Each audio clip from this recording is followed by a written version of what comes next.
जय बोलो देवादिदेव खजरा श्री भगवान महावीर स्वामी की जय जय जय। अहिंसा परमो धर्म की जय जय जय। परम पूज आचार्य गुरुवर श्री विद्यासागर जी महाराज की जय जय जय जय। बोलिए भावना योग प्रवर्तक, शंका समाधान करता, गुणायतन प्रणीता पूज्य मुनिवर श्री प्रमाण सागर जी महाराज की जय जय जय। परम पूज्य मुनिवर श्री अरहय सागर जी महाराज की जय जय जय। नमो। गृहिणी घर की संचालिका है। घर की सारी व्यवस्थाएं गृहिणी के ऊपर अवलंबित होती है। यदि गृहिणी उत्तम है तो घर की सारी व्यवस्थाएं उत्तम होगी। ठीक है, वैसे ही जैसे गाड़ी ड्राइवर के ऊपर निर्भर करती है, ड्राइवर व्यवस्थित है तो गाड़ी व्यवस्थित है, और ड्राइवर गड़बड़ तो गाड़ी भी गड़बड़।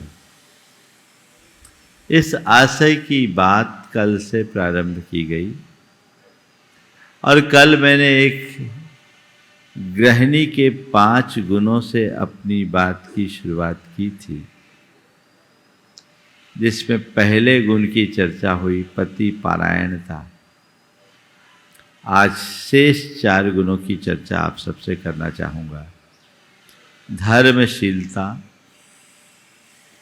कार्यकुशलता, कुलीनता और मित व्ययिता। एक उत्तम गृहिणी में ये भी विशेषता होनी चाहिए। सबसे बड़ी बात धर्मशीलता की है। घर में धर्म गृहिणी के ऊपर निर्भर करता है।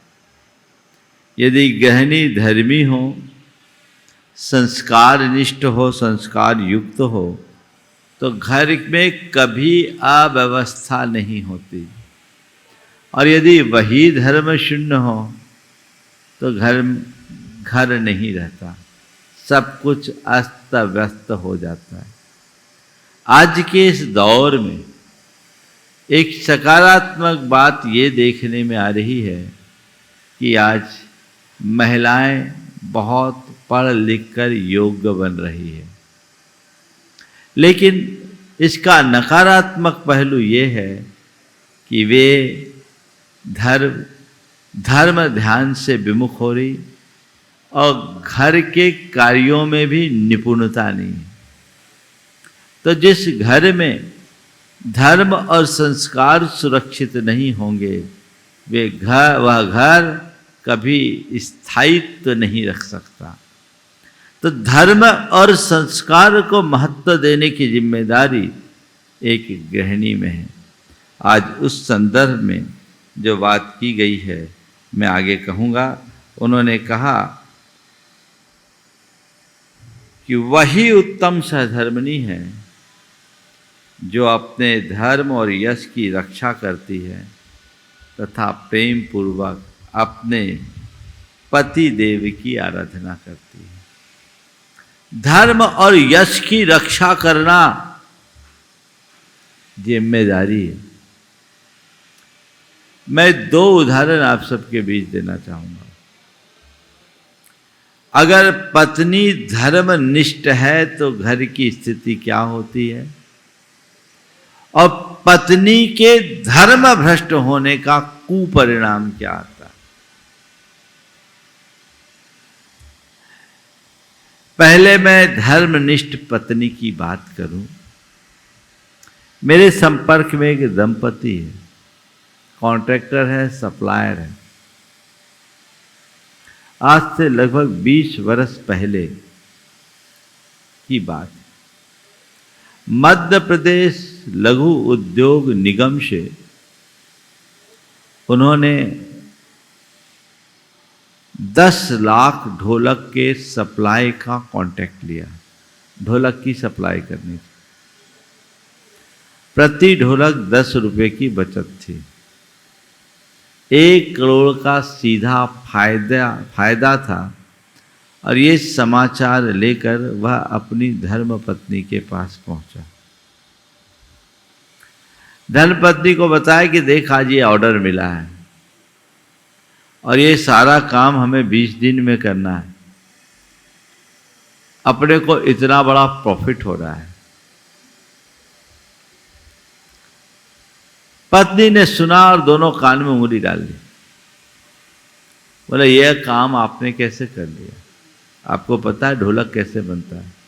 चमड़े का ढोलक और चमड़े की कमाई हमारे घर में नहीं आ सकती, हमें नहीं चाहिए।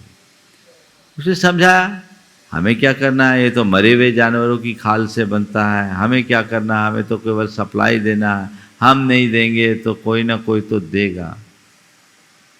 धर्म पत्नी ने एक नहीं सुनी, उनने कहा नहीं, ये मेरे घर में नहीं हो सकता। जिस घर में ऐसे पाप का पैसा आएगा उस घर का हम दाना नहीं खा सकते।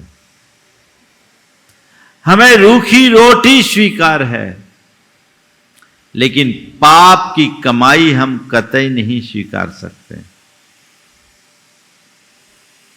पति समझाने की कोशिश किया, सुबह से शाम तक टालता रहा। उसने कहा मेरे अन्न जल का त्याग है, जब तक आपका ये कॉन्ट्रैक्ट कैंसिल नहीं होगा हमारे अन्न जल का त्याग। हार कर अगले दिन वो दोबारा भोपाल गया, कॉन्ट्रैक्ट को कैंसिल कराया, उसमें कुछ नुकसान भी हुआ, लौट कराया। पत्नी का 2 उपवास हो गया, आने पर शाम हो गई। तो आप तो कुछ ग्रहण कर लो। बोला नहीं, कल सुबह मैं महाराज के पास चलूँगी। मैं वहीं पर था, 20 किलोमीटर दूर था। महाराज श्री के पास चलूँगी और महाराज जी से आशीर्वाद लेके आपको संकल्प दिला करके ही अन्न जल ग्रहण करूँ। अगले दिन सुबह सुबह मेरे पास आए और पति ने कहा महाराज इनने मुझे नरक जाने से बचा लिया। मैंने पूछा तो पूरा ये वाकया सुनाया। एक धर्मनिष्ठ गृहिणी का ये उदाहरण है। अंदर धर्म होगा तो घर में कभी अकाल नहीं हो सकता।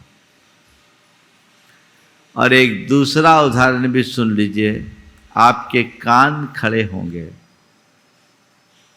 धर्म शून्य गृहिणी का क्या परिणाम। मैं एक स्थान पे था, एक बच्चा बड़ा प्यारा सा मेरे पास बैठा था। मैंने उससे ऐसे ही पूछा कि तुम कौन से स्कूल में पढ़ते हो। उसने बताया।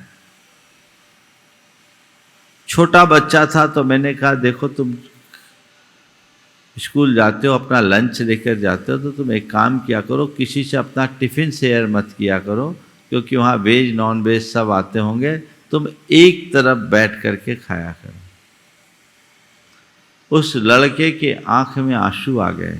बच्चा होगा 10 साल का।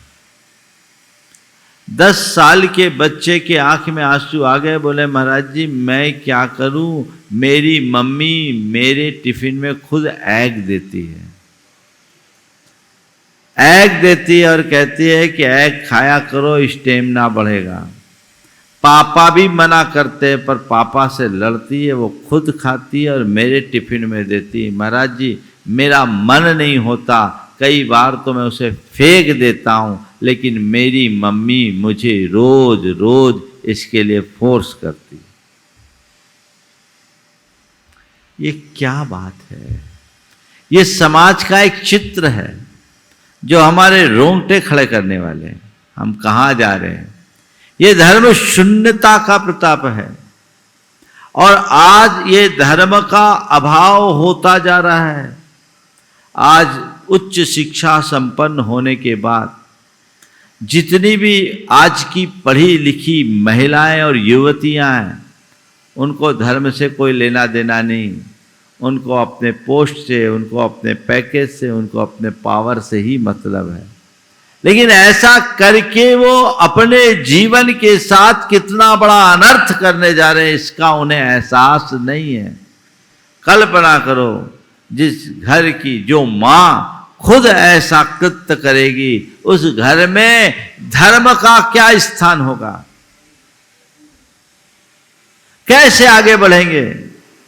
पहले संयुक्त परिवार था, लोग एक दूसरे के साथ रहते थे और घर परिवार में ही एक दूसरे से देखकर समझकर हमें अपनी सारी रीतियां नीतियां समझ में आ जाती थी, संस्कार मिल जाते थे। अब एकल परिवार है, सब न्यूक्लियर फैमिली है और केवल पति पत्नी को, उनको भी घर परिवार से दूर रहना है, उनको कुछ अता पता नहीं और बचपन से ही उनकी पढ़ाई बाहर हो रही है या घर पर भी है तो केवल पढ़ाई पढ़ाई पढ़ाई पर बात है, संस्कारों की तरफ कोई ध्यान नहीं। तो वो कल अगर कोई गृहिणी बनेगी तो हम उससे संस्कारों की क्या अपेक्षा रखेंगे? उसके हृदय में धर्म के अंकुर कैसे फूटेंगे? इस पर ध्यान देना चाहिए। और भी विडंबना है आज तो, लोग विवाह आदि का प्रस्ताव जब लेकर जाते हैं ना तो डिग्री देखते हैं, पैकेज देखते हैं, धार्मिकता नहीं देखते हैं। बल्कि कई लोगों ने तो अनुभव ये सुनाया है कि उनका धार्मिक होना उनके लिए कठिनाई का कारण बन जाता है। अरे लड़का धार्मिक है, लड़की ज्यादा धार्मिक है, हमारे यहाँ कैसे निभेगी? ऐसे अधर्मी पापियों का उद्धार कैसे होगा, जिसे हमें सर्वोच्च प्राथमिकता देनी चाहिए? आज लोग उसे ही नकारने लगे हैं तो उसका परिणाम भी सबके सामने है। सब अंदर से टूट रहे हैं, अंदर से टूट रहे हैं। अगर धर्म संस्कार से युक्त कोई लड़की होगी तो वो कैसी भी प्रतिकूल परिस्थिति होगी सबको झेल लेगी। कल ही एक युवती मेरे पास आई, उसका विवाह हो गया, कई दिनों से उसका पति उसे लेने नहीं आ रहा है, वो अपने माँ बाप के ही पास है। उस युवती ने जो बात कही, हालांकि विवाह करने के बाद निर्वाह होना चाहिए और पत्नी को पत्नी का दर्जा मिलना चाहिए, उसको उसका हक और वैसा प्यार मिलना चाहिए। मैं इस बात के सख्त खिलाफ हूँ कि विवाह हो और उसके बाद लोगों में किसी भी कोई भी निमित्त बनाकर उसे छोड़ने की बात की जाए। उस युवती ने जो मुझसे बात की वह उसके हृदय के धर्म संस्कार को प्रकट करते हैं। बोले महाराज जी आप तो आशीर्वाद दीजिए कि मेरा संबल बना रहे और मैं अंजना सती के आदर्शों पर चल सकूं। मुझे न मेरे पति से शिकायत है न मेरे ससुराल से शिकायत है, मैं तो अपने कर्मों को दोष दे रही हूँ और मुझे लगता है आज नहीं कल मेरा कर्म कटेगा। और सोच महाराज मैं ये भी सोचती हूँ कि चलो इस निमित्त से मैं कम से कम अपने शील के पालन में तो अडिग बनी हुई हूँ। ये एक धर्म संपन्न युवती का ही उदाहरण है, आदर्श है। दूसरी हो तो छट्टी का दूध याद करा दे, आदमी का तेल निकाल दे, और ऐसे भी बहुत सारे प्रकरण हैं। फर्जी प्रकरण भी फर्जी मुकदमे में फंसा करके लोगों को उलझा दिया जाता है। तो मैं आप सबसे केवल ये कहना चाहूँगा, एकमात्र धर्म ही ऐसा आधार है जो हमें हर अर्थ में संभाल सकता है। इसलिए हर स्त्री को धर्म संपन्न होना चाहिए। इसका मतलब ये नहीं कि पुरुषों को धर्मनिष्ठ नहीं होना चाहिए। अगर स्त्री धर्म संपन्न होगी तो पुरुष भी धर्म संपन्न हो ही जाएंगे, क्योंकि स्त्री को सधर्मिणी कहा गया है, धर्म पत्नी कहा गया है, और वह अपने पति को भी धर्म में लगाने रमाने में सक्षम साबित हुई है, आगे भी हो सकती है। पुरुषों की बात आगे आएगी, मैं वहाँ करूँगा, लेकिन ये धर्म संपन्नता को, अपने जीवन धर्मशीलता को अपने जीवन का आदर्श बना करके चलना चाहिए। तभी आप अपने जीवन को खुशहाल बना सकेंगे। तीसरी विशेषता, कार्य कुशलता। आज ऐसे तो ज्यादातर महिलाएं वर्किंग है ना, पर वो एक प्रोफेशनल बन रही है, एक गृहिणी नहीं बन पा रही। घर के कार्यों को जितने अच्छे से एक स्त्री कर सकती है, पुरुष नहीं कर सकती। पुरुष बड़े बड़े प्रावधान प्रस्तुत कर सकता है, लेकिन घर की आंतरिक व्यवस्था को संचालित करने की निपुणता उसके पास नहीं है। उसे घर के कार्य में दक्ष होना चाहिए और घर के कार्य को भी एक अच्छी जॉब समझनी चाहिए। घर का मेंटेनेंस कोई सामान्य काम है क्या? अगर वो कार्य कुशल होगी तभी अपने घर की व्यवस्था को सुव्यवस्था में बदल पाएगी और अपने बच्चों को समय और स्नेह संस्कार के साथ दे सकेगी। आजकल तो लगभग इन बातों की अनदेखी ही होती है। एक रिपोर्ट मेरे पास आई थी जब लॉकडाउन हुआ, तो बहुतों का हाल जो आज प्रोफेशनल जीवन जी रहे हैं, खाना बनाना जिनको नहीं आता उनको बड़ी मुश्किल हो गई थी। क्यों? ये तो हमारी एक कला है। पढ़ाई के साथ इन सब बातों को भी सीखना चाहिए। आजकल परिवार भले छोटे हो गए, काम भले थोड़ा कम है, लेकिन उसको भी लेके रोना है। जो हमारे यहाँ एक गृहिणी सुबह से उठ करके घर की सारी व्यवस्था सूरज उगने के पहले ही कर लेती थी, अब आज का हाल ये है कि 10-10 बजे तक तो उनका सूरज उगता है। क्या व्यवस्था हो? फिर वो श्रावक धर्म का पालन कैसे कर पाएंगे? मेरे संपर्क में जब युवतियां आती है, मार्गदर्शन पूछती है, तो मैं उनको यही कहता हूं कि पढ़ाई करने के बाद कुछ बीच का समय ऐसा निकालो जिसमें अपनी माँ से ट्रेनिंग लेकर घर के कार्य में और खाना पीना पकाने की दक्षता प्राप्त करो और उसमें इतनी निपुण हो जाओ कि कभी किसी दूर देश में रहो और तुम्हारे पास सूचना पहुँचे कि कोई त्यागी व्रती आज तुम्हारे घर आने वाला है, उनका भोजन का प्रबंध करना है, तो तुम खुशी से उछल पड़ो कि आज मेरे सौभाग्य का दिन है, तुम्हारे हाथ पांव ढीले ना पड़े। ये कब होगा? जब आप उसमें दक्ष होगे। सब कार्य को कुशलता पूर्वक संचालित करने की कला एक गृहिणी में होनी चाहिए। लेकिन कभी कभी तो बड़ी विचित्र स्थिति हो जाती है कि विधवा माँ ने अपने बेटे को पढ़ाया लिखाया, वो शिक्षक बना, उसका विवाह एक पढ़ी लिखी लड़की से कर दिया।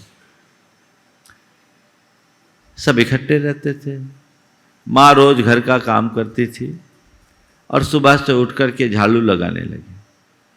बेटे ने देखा कि अब विवाह के बाद भी, अब विवाह के 15 रोज हो गए, आज भी माँ वही रूटीन अपना रही है, जबकि उसकी कमर भी झुक गई। वो नीचे उतरा और माँ के हाथ से झाड़ू लेकर माँ से कहने लगा, माँ अब तेरी अवस्था झाड़ू लगाने की नहीं है, झाड़ू मुझे दे, झाड़ू मैं लगाऊं। माँ बेटे से कहती है, बेटा तुझे पढ़ा लिखा करके मैं इसलिए शिक्षक बनाई कि तुझसे झाड़ू लगा, रहने दे, मैं अभी सक्षम हूं, मैं झाड़ू लगाऊं। बेटा बोलता, माँ तुझे मैं झाड़ू नहीं लगाने दूंगा, झाड़ू मुझे दे। और माँ बोलती, बेटा मैं तुझसे झाड़ू नहीं लगवाऊंगी, झाड़ू मेरे हाथ में रहने दे, मैं लगाऊंगी। दोनों में थोड़ी बातें होने लगी और इस बातचीत के शोर से बहू रानी डिस्टर्ब हो गई, उनकी नींद खुली। वो उठ करके बाहर बालकनी में आई और दोनों की बात सुनने के बाद कहती है, अरे झगड़ते क्यों हो, ऐसा करो दोनों एक एक दिन लगा लेना। समझ में आ गई बात? एक एक दिन लगा लेना। अब ऐसे क्या कहेंगे? अब तो कई जगह इस बात को लेकर के भी लड़ाई होने लगी, केवल पति पत्नी दो ही रह रहे, अभी बच्चे भी नहीं है तो घर का काम करने को लेकर झगड़ा है, क्योंकि दोनों वर्किंग है। मानता हूं घर के काम में पुरुषों को भी भागीदारी देना चाहिए, और एक लेख मैंने पढ़ा था उसमें आया था कि जो पति पत्नी दोनों वर्किंग होते हैं उनका दाम्पत्य बहुत मधुरतामय होता है, वैसा ही हम सबको रखना चाहिए। मित व्ययिता, मितव्ययिता, चार, एक तो कल हो गई ना, आज 4 बच्चे हैं, 5 में एक कल हो गई, अभी 4 में तीसरी और चौथी बच्ची है, बता रहा हूं। कुलीनता और मित व्ययिता।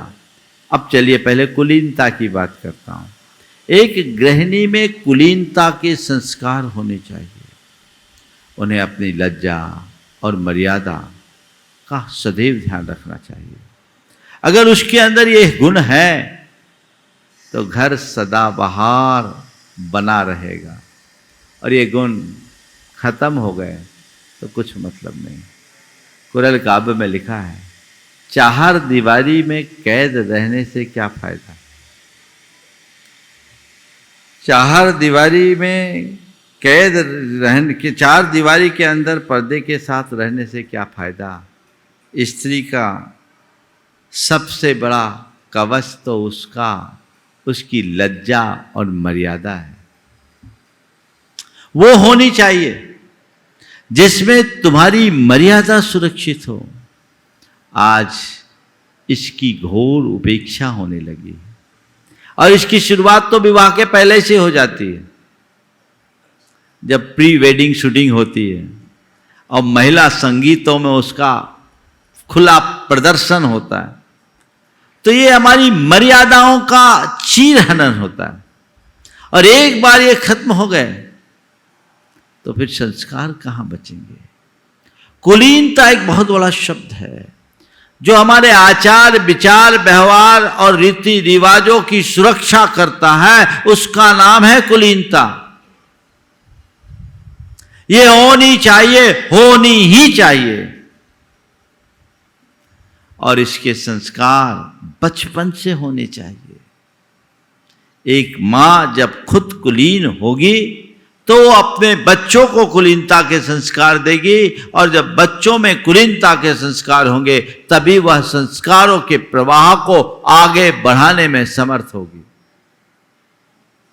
पहले लोग इन बातों को बहुत महत्व देते थे, आजकल इन्हें नकारा जाने लगा है।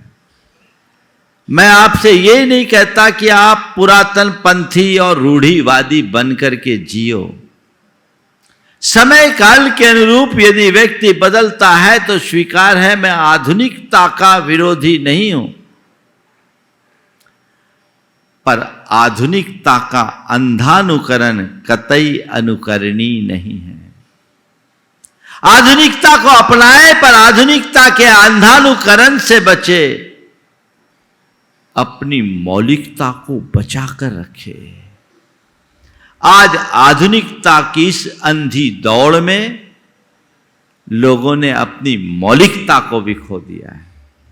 मौलिकता को बचा के रखना हमारी सबसे बड़ी जिम्मेदारी है, और वो जिम्मेदारी अपना करके हमें आगे बढ़ना है। धीरे धीरे आगे बढ़ने की कोशिश करनी चाहिए। तो ये कुलीनता के संस्कार एक स्त्री के अंदर जब प्रकट होते हैं तो उस घर में हमेशा लज्जा और मर्यादा कायम होती है, उस घर में धर्म और संस्कार की अनुगूंज होती है। ये प्रयास होना चाहिए। उन्हें अभी मैंने कहा था कि गृहिणी को कार्यकुशल होना चाहिए। कार्यकुशलता में घर के पालन पोषण, बच्चों का भरण पोषण से लेकर सारी चीजें आती है। तो उसके अंदर कुलीनता के संस्कार होंगे, बच्चों का भरण पोषण ठीक तरीके से होगा, सही अर्थों में देखा जाए तो उनकी परवरिश अच्छी होगी तो जीवन बहुत अच्छा बनेगा। इस संदर्भ में कल आप सबसे जब संतान की चर्चा आएगी कि संतान कैसी होनी चाहिए और संतान का अनुपालन कैसे किया जाना चाहिए, इस संदर्भ में कल मैं आप सबसे चर्चा करूंगा। पर ये कुलीनता के संस्कार यदि अंतरंग में बनते हैं तो जीवन बहुत आगे बढ़ता है। और पांचवी बात, मित व्ययिता, खर्च में कटौती। कुरल काव्य में लिखा वही उत्तम सहधर्मिणी है जिसमें सुपत्नित्व के समस्त गुण वर्तमान हो और जो अपने पति के आय से अधिक व्यय न करती हो। जिसमें सुपत्नित्व के समस्त गुण हो और अपने पति के आय से अधिक व्यय नहीं करती हो। घर की अर्थव्यवस्था को सुव्यवस्थित रखने की जिम्मेदारी एक गृहिणी में होती है। इसीलिए गृहिणी के लिए कुटुंबनी शब्द से संबोधा गया। स्त्री के 5 रूप होते हैं, कन्या, पत्नी, माता, भार्या और कुटुंबनी।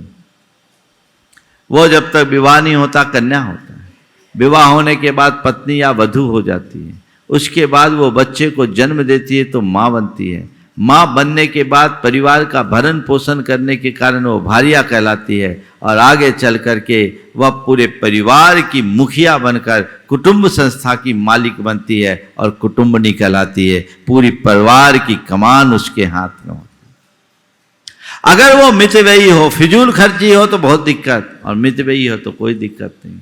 आजकल मितव्ययिता पर ध्यान कम है। अभी एक युवक जिसका विवाह कुछ ही दिन पहले हुआ, अब वो उसकी पत्नी घर में रूठ के चले गई। बोले क्यों? बोले तुम खर्चा नहीं करते, तुम हमें रोज़ घुमाने नहीं ले जाते, हमें रोज़ बाहर ले जाने की ज़रूरत है। उसकी हालत ख़राब है बेचारे की, बेचारे ही कहूँगा उसको। विवाह के 6 महीने नहीं हुए और उनकी फरमाइशों की पूर्ति नहीं कर पा रहा। बोले महाराज मेरी जितनी अर्निंग है मैं उतना ही तो करूँ। वो बोलती अर्निंग से क्या मतलब, तुम्हारे पास इतनी संपत्ति, इतने एसेट्स है, खर्चा करो, हमें क्यों लेकर के आए हो? अभी मौज नहीं करेंगे तो कब करेंगे? वो कहता मुझे थोड़ी कमा तो लेने दो, लेकिन क्या करे, वहाँ कोई सुनवाई नहीं। मैं समझता हूँ ऐसा एक नहीं, ऐसे अनेक उदाहरण होंगे। बहुत सारे लोगों के साथ ऐसी स्थिति होगी जो आय से अधिक व्यय करने में आमादा होते हैं और फिर पूरी घर की व्यवस्थाएं अव्यवस्थित हो जाती है, सब कुछ छिन्न भिन्न जैसे होने लगती है। तो उससे हमें अपने आप को बचाना है। हमारी आमदनी कम है, खर्च कम करो, आमदनी अधिक है तो खर्च बढ़ा दो। लेकिन आजकल तो हिसाब किताब बिल्कुल उल्टा है। एक महिला जो कुछ महंगे आभूषण और गहने पहने हुई थी, कपड़े भी महंगे थे, उसकी सहेली मिली, क्या बात है आज तो तुम बहुत अच्छे कपड़े और गहने पहने हो, क्या तुम्हारे पति ने बिजनेस बदल दिया, उनकी आमदनी बढ़ गई? बोले नहीं, मैंने अपना पति बदल दिया। क्या होगा? ये कहानी बहुत कुछ सोचने समझने को मजबूर करती है। तो गृहिणियाँ अपने जीवन को इन गुणों से मंडित करके चले तो उनका जीवन सुखी होगा, संपन्न होगा और वे अपने जीवन को उत्तम बना सकेंगे। इसी भाव के साथ समय आप सबका हो गया, यहीं पर विराम। बोलिए परम पूज आचार्य गुरुवर श्री विद्यासागर जी महाराज की।